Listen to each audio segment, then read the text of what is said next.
What's up guys, welcome back to another episode of Gear Chronicles on TUGGtv. When it comes to the world of metal music, Jackson is one among many iconic guitar brands who have been making some great instruments, which have also been wielded by some legendary guitarists in the genre of rock and metal. Speaking of icons and legends, nothing more iconic than the legendary V-shaped guitars.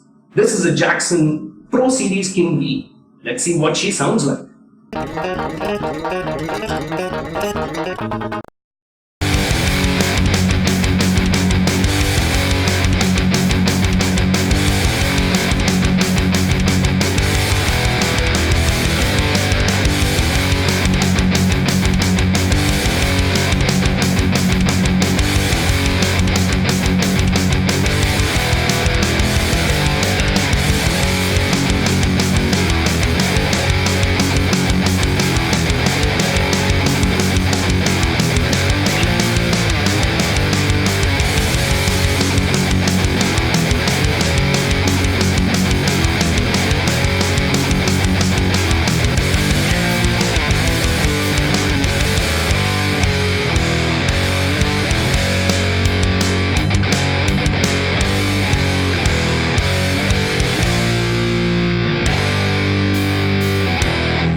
Hope you liked that little snippet. It was done on this guitar and is an own composition. Give me a thumbs up if you like what you hear.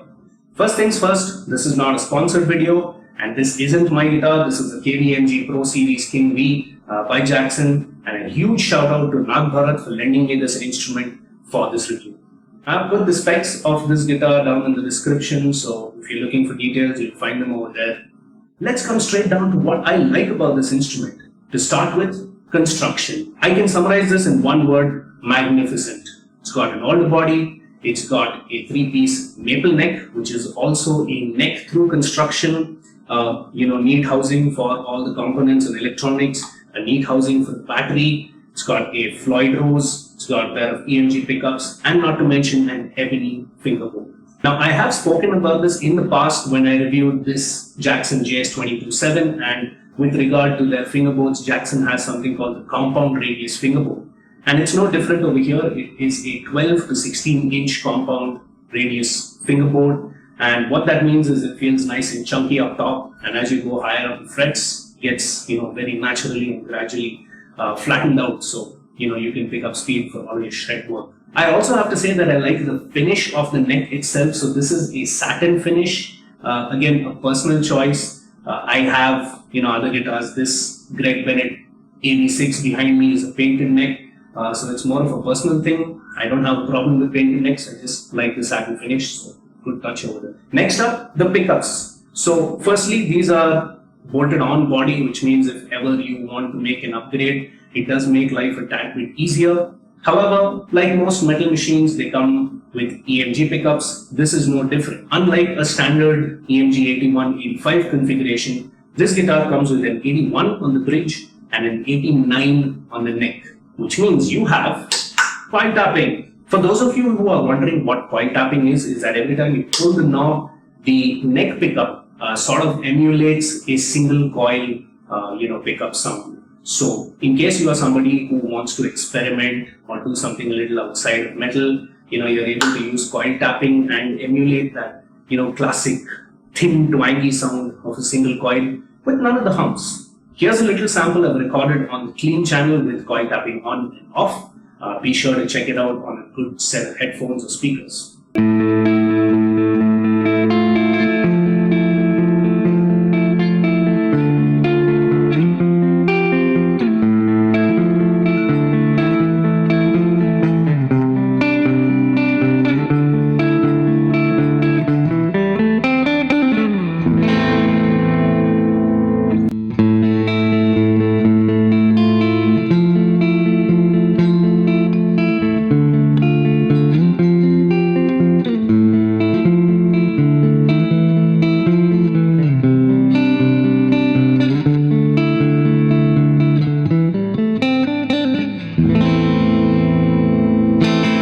Now, I would like to highlight that at stock, the push-pull was up top over here. However, when I got this guitar, the pot was spoiled, so I got a replacement one, which was a little bigger than the stock one. And since I didn't want to do any drilling and chipping off of wood to accommodate space, I just kind of reversed it. So now my volume and push-pull is at the bottom here.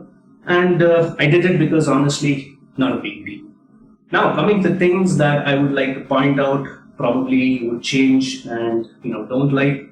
To start off, let's talk about the neck profile itself. Now, I did mention earlier that this is a neck through body and a satin finish, which is great. But the problem I have with this is the joint itself is rather too thick for a neck through body. I mean, my ESP back over here is just a regular bolt-on, and that feels a lot thinner than this. Another problem I have with this is that the strap lug is right bang in the middle over here, and that kind of defeats the purpose of having a neck through, because as you're getting up the frets, it kind of might get in the way. Again, it's a personal thing. I, for one, didn't have an awful lot of problems playing it. And since this is a review, I thought I'd just point it out. The next thing I would want to highlight are the tuners, and what surprised me was these are just stock Jackson tuners. Now, I have spoken about this with the review of my JS22. It's in the description as well. I have no problem with Jackson stock tuners. I think they're decently good, and Jackson gets way more flack than they actually deserve of their tuners, in my personal opinion. However, considering that this is a premium, guitar for the amount that this thing costs, I honestly was expecting to see Grovers or Schallers over here. Not necessarily locking tuners, because it's a Floyd Rose, it's got a locking nut. But yeah, maybe it's just me, but I was expecting to see high branded tuners on this. And finally, one thing I have to say I found very disappointing about this guitar was the block on this Floyd Rose. Considering again, top of line Pro Series, I was expecting that the block inside this would be made of at least brass, if not a fat brass. But what I found when I opened this up was just standard metal. Now, the reason I'm pointing this out is because the body and all of that definitely matters. I'm not saying it doesn't. But that's more in terms of a hardtail guitar. When it comes down to Floyd Roses, the mass of sustain honestly comes down to the block. And a brass block isn't that expensive an upgrade. So, honestly, I would have expected it to, be here in stock, which isn't, and pointing that out, that's my disappointment. So, finally, what is my verdict on this guitar? Now, this particular model is discontinued. This is the KVMG Pro. It now retails under the X series or the KVXMG, which is a very, very heavily nerfed version of this. Doesn't have an ebony fingerboard. The pickups are also different. If you're looking for something like this today, in 2019, you would ideally need to look at the Jackson's KVMAH Pro Series.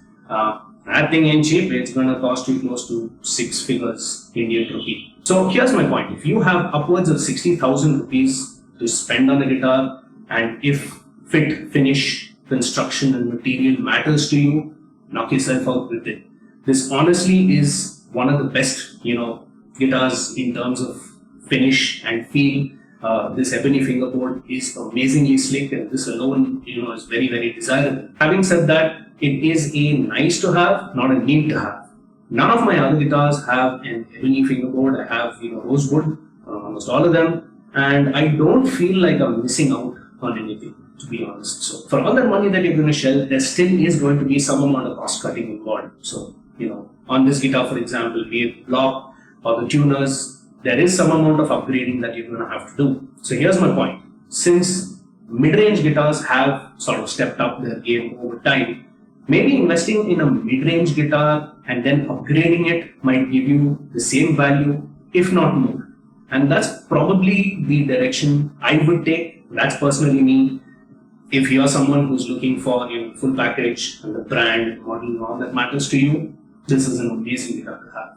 And with that, I come to the end of this review. What did you think about it? What are your thoughts on the guitar? What would you do differently? Be sure to let me know in the comments below. Give this video a thumbs up if you like what you see. Subscribe to our channel for more content like this and much more. And until next time, stay metal.